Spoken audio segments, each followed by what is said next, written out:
Hi, and welcome to Live from the Gardens, number 2, a Fanimorph podcast about the Animorphs series. Today we're going to be talking about Animorphs number 2 in the main series, The Visitor, and our narrator today will be Rachel. My name is Mikhail, the host. My name is Tessa, the expert. And I am Braden, the grubby little maggot freshly birthed from an egg. Accurate, definitely. I've met him.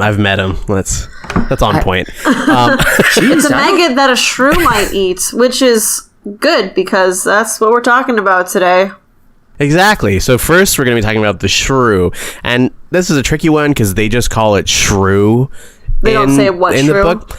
Yeah, so I kind of had to narrow it down. I'm assuming that it's going to be the Northern Short-Tailed Shrew, which is probably the most common shrew in North America. World. Well, in North America, which is where we know this is set at least. It's anywhere between Central and Eastern North America, but it goes all the way up to like Saskatchewan and Atlantic Canada. Yeah, so it's a pretty big range. The shrew eats bugs, like that's not news or anything. It eats almost anything that is like prey sized. I found out one interesting tidbit that it also eats the green anole lizard. I don't know whether or not that's... What? Aren't they like the same size? No, the green anole is really small. The shrew is actually pretty decent. What? Wow. Size does matter. It actually gets even more interesting than that. So the shrew, at least the Northern Short-Tailed Shrew, actually uses echolocation to navigate. What? Because it has very poor senses of sight. I think its sense of smell is okay, but it's more related to the mole than it is to the rat. So in fact, its sense of touch is actually really good. So it uses both its nose and hands, presumably, to get around, but also echolocation. It does have those like freaky, really long, really thin noses, so it makes sense that that's sensitive. Yeah, and it actually does look a lot like a mole's face, honestly. I thought that was weird, though, that if maybe that's new information, I don't know, but like they didn't touch on that at all in the book. No. Like, yeah. And you want to know one other thing that they don't touch on at all that's huge? The Northern Short-Tailed Shrew is poisonous. It's poisonous? Like yes. a bite? It says Northern Short-Tailed Shrew and other shrews are, I should say venomous. That's the right word. Yeah, because venomous, it's poison if it bites you. And it says because of that, they're often very confident creatures, and they will start and finish fights, no problem. K.A. Applegate is a hack. Maybe she didn't morph Short-Tailed Shrew then, the Northern Short-Tailed Shrew. Maybe she morphed like the really wimpy shrew. Yeah. Maybe she morphed the Southern long-tailed wimp ass shrew. The coward shrew. Coward shrew. The yellow shrew, yeah. The anti-Rachel shrew. Just to give you a sense of exactly how venomous they are, according to, mind you, this is Wikipedia, but it says the contents of the venom glands of the short-tailed shrew are sufficient to kill 200 mice if they were injected intravenously. What the fuck? Yeah, it's pretty intense. How big is this shrew in relation to mice, the Northern Short-Tailed Shrew? Because the shrew that they talk about in the book is like the same size as a mouse. Everybody thinks it's like, it's smaller than a mouse. It's like a baby mouse. But even mice, it's like, those are different sizes, right? I'm looking on Google here, and I've got 15 to 30 grams for an adult shrew. I'm going to go size of, I don't know, city mouse, I guess. But it looks about to be the same size. Well, that would have been cool if they touched on that. Like Fluffer McKitty. So Rachel morphs the shrew to lure down Fluffer McKitty out of a tree so they can morph him, and then gives him a bite and kills the cat, and then now has to live as a cat in Chapman's house. Oh wait! Get this. House mouse is typically 40 to 45 grams. Meaning the shrew is actually smaller than the mouse. It is smaller, and it's still bigger than a green anole. I thought green anole lizards were like the size of mice. Mice are bigger than I thought. What the fuck? I think the green anole is actually quite small. Quite small, like... Yeah, it's very small. Teeny tiny, like fits on the tip of your finger. Let's Google. Yeah, it says green anoles can grow up to 8 inches. Also Up to known as 8 the inches. That's nose to tail, though, right? So the other thing, there's a few other things interesting about the shrew, but I'll just jump right to the mating part. The only I couldn't find a whole lot interesting about it, other than the fact that it seems like, just like the dogs, that the male and female genitalia will lock together. But I did find a few instances where the female shrew will actually drag the male around while they're locked. Oh my god. Aww. Yeah. I can't confirm that. Am I right, ladies? Exactly. Kegels. Keep them Kegels in. But beyond that, it seems pretty vanilla. Mating wise. Let's go to the domestic cat now. Oh boy, I'm gonna like this mating section. Location is very, very broad, just like the dogs. They're everywhere. I would say even more so than dogs. Yeah. I found one interesting fact, or I guess stat, which is that the U.S. actually has the highest proportional volume or number of cats. So the U.S. has 76.5 million cats for whatever 355 million people that live there. China has 53 million cats for over 1 billion people. So there's just way more cats in the US. We love cats. Plus, there's just like a bunch of wild cats. Like, I mean, I haven't crunched the numbers, but cats on the streets versus cats in the sheets. No, I'm just kidding. Like cats who have gone feral versus dogs who have gone feral. Cats are super good hunters. Yes, and dogs, definitely. not so much. They tend to scavenge a lot more, whereas a cat will just fuck up a neighborhood bird system. And to be clear, those two numbers are including stray and feral cats as well as domestic cats. So yeah, I would agree. Cats can live in the wild a lot better. I mean, we live in blank northern country, I guess I shouldn't say. Yeah, or else we're gonna get yerked in our ears. we have pretty brutal winters here, and there are still tons of stray cats. Tons of stray cats. I feel so bad for them. I found one slightly interesting thing about the domestication of cats, where there are many theories. None of them are 100% proven, but this is kind of like an offbeat idea, and it's the idea that cats sort of like were simply tolerated. Like, people just put up with the fact that they got too lazy to hunt and were eating our food, and eventually it just sort of accidentally became symbiotic.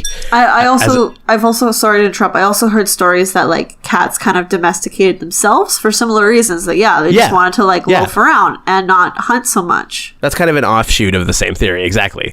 Cats were just like, oh, this is an easier job, so why wouldn't I do that? As opposed to dogs, where it's like, we specifically chose dogs. Yeah, we specifically inbred them till they were disgusting mutants. Yeah. Hey, don't call my dog a mutant. I have seen his face. I'm just saying. Other interesting things about cats, they do have a actually very decent sense of hearing. They can hear up to 79,000 hertz. So if you remember, dogs can hear up to 60,000. Yeah. I mean, that's pretty impressive. They can hear ultrasound, which is, I mean, I don't know the hertz range for ultrasound, but that's what babies live in. Yeah, like if you've ever... That's the dimension babies. Wait, what? God, it's the dimension babies live in? That's when babies are in the uterus, we call it the ultrasound. I think you explain it. You got all the words right. Lovecraft actually first explored the idea of the ultrasound in conjunction with the plane of Lang. Okay. Cats' eyesight is also really good, but this is one thing that the book gets wrong, is that in the book, Rachel is like, cats don't really care about color. It's like, that thing is red, so what? Cats are similar to dogs in the sense that they cannot really see color red. They can differentiate between blue and green, but they don't really see the color red very well. Yeah, so it's actually the same type of color blindness. They have a really hard time distinguishing the difference between red and green. So that's one of the things that I learned when I was researching all this stuff, which was that like color blindness is not like one color just doesn't appear to you. No, it just looks like... Yeah, in your brain, if someone asks you what are the differences between these two colors, you would say like, I can't explain it because I can't really tell the difference. Yeah. Like they look very similar, or like red will kind of look like a brownie green. Exactly, yeah.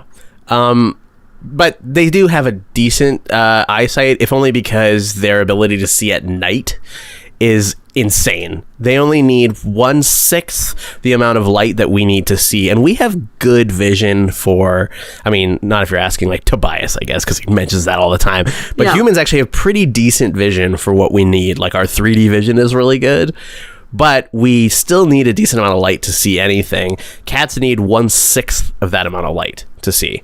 Yeah. So they can basically see anything at any time unless it's pitch black. I had a very interesting moment the other night. I was staying at my parents' house on an acreage, and obviously they don't have any like street lights or like cars going by all the time. And I woke up in the middle of the night and I experienced, for the first time in a while, actually not being able to see. It was quite an experience. That's because you masturbate too much. I masturbate just the right amount. And This has been let's Tessa's Bible Minute. transition into cat sex. This is Live from the Gardens is basically a porn blog. Do you know Right. anything about cat sex that we don't know, Mikhail? Well, I'll tell you what I know, and you tell me if you have any blanks to fill in. So, All right. I'm just going to read the Wikipedia thing here, because it seemed to be the most accurate of anything I saw. Stop So the masturbating, Brayden. The female utters a loud yowl as the male pulls out of her. So this is immediately after regular mammalian sex, so like from behind. The biggest difference being that the male cat's penis has a band of about 120 to 150 backwards pointing penile spines, which are about a millimeter long. I think people kind of know this, but don't understand all the details. So when the penis comes out, the spines, quote unquote, rake the walls of the female's vagina, which is a trigger for ovulation. Now, I don't totally understand how that's a trigger for ovulation. It's probably a hormonal thing. The second part is more interesting, though. This raking of the walls also occurs to clear the vagina of other sperm Yes. in case a second mating occurs. It's why the tip of the male human penis, it has that mushroom shape. Similar function, just without the spines. Are you sure about that? Is that right? Yeah, I don't know enough about it to know if that's right or not. it is. Okay. Yeah. Trust me, I it feel is. like I'm trusting Brayden on this one. He's too confident in his knowledge. I have watched much porn, like a just lot. like you watched a double lot of cum shot animal porn. sex, and Brayden has watched a lot of human sex. Yep. Yeah. So And I've started to notice, gosh, when the second guy or third or fourth or eighth guy goes in there, he starts to pull out just strings of that liquid silk. Oh God! this is terrible. Just pounds this is and terrible. pounds of cum. Isn't it also the spines also help them to stay in as well during ejaculation? I don't know, because that makes sense to me, but I didn't see anything specifically about that, because I actually thought that was the whole point. I didn't know about all this raking No, stuff. it's like it's to scrape out all the other cat sperm out of there. It's not enjoyable. That's why cats always sound like they're in pain, because they like it rough. It's very rough. On that extremely high note, I think we're going to end this episode of Live from the Gardens. We'll be back next week to talk about Animorphs number 3, The Encounter. La Encounterino. I have been Mikhail, the host. I'm Tessa, the expert. And I'm Braden, the worm. The worm!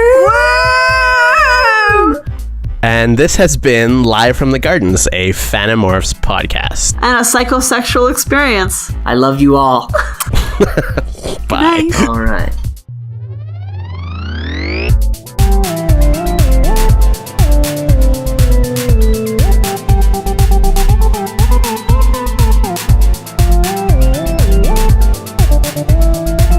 If you'd like to correct or clarify any of the poorly researched animal facts in this episode of Live from the Gardens, feel free to contact us on SoundCloud, Facebook, or Twitter by searching for Fanimorphs, the Dork-Bajir Chronicles.